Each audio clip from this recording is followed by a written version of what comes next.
โอ้ยสบายดียามแรงมื้อนี้กับมานาเนาะมื้อนี้สาวเพชรบ้านนากับมานามื้อนี้มาไล่งัวไล่หยังเด้นี่ก็คือบรรยากาศยามแรงเนาะมามื้อนาบางงัวก็หลายเลยอันนี้ก็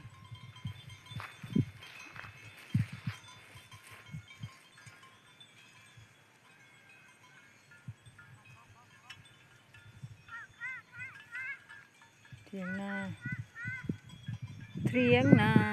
แถวๆไหนเนาะเถียงนาคุณแม่ค่ะคุณแม่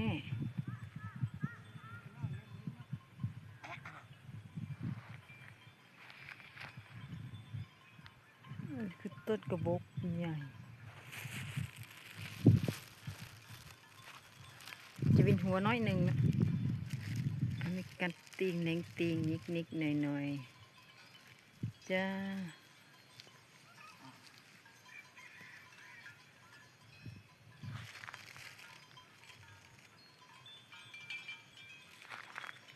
ยามค่ำมางัวมันก็มาคอกเนาะมาคอกมาแรง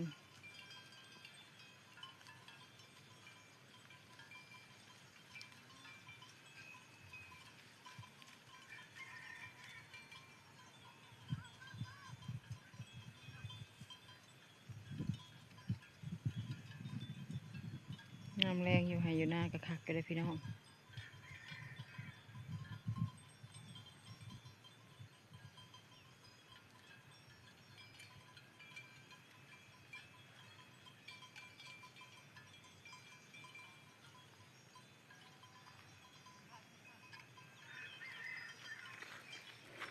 ไปใช้ไม่เท่าไปละไม่เท่าสิเป็นไรเอาไก่ไม่เท่าไก่อยู่หน้าเขา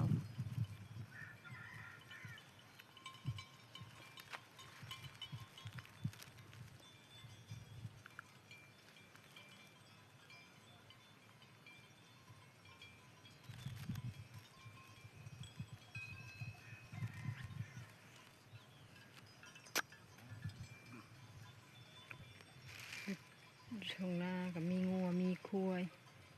ทำมากับมาไหลเอางัวไปผูก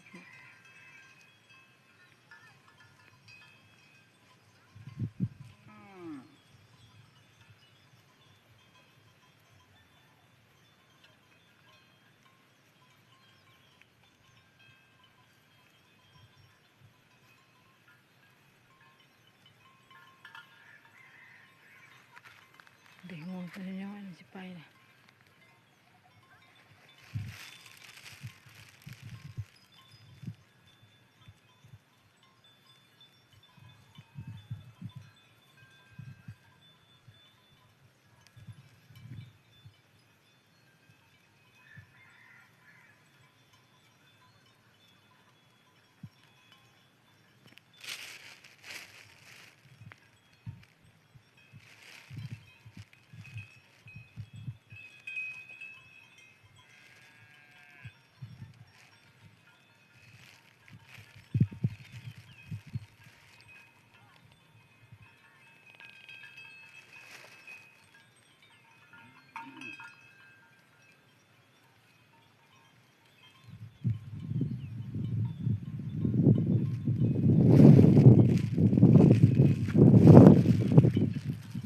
ไปหมดละบ๊ายบายนะคะอากาศหนาวอีกแล้ววันนี้นะจัมโบ้ยังไม่ได้อาบน้ำเลยโอ้ยตายแน่ๆเลยหนาว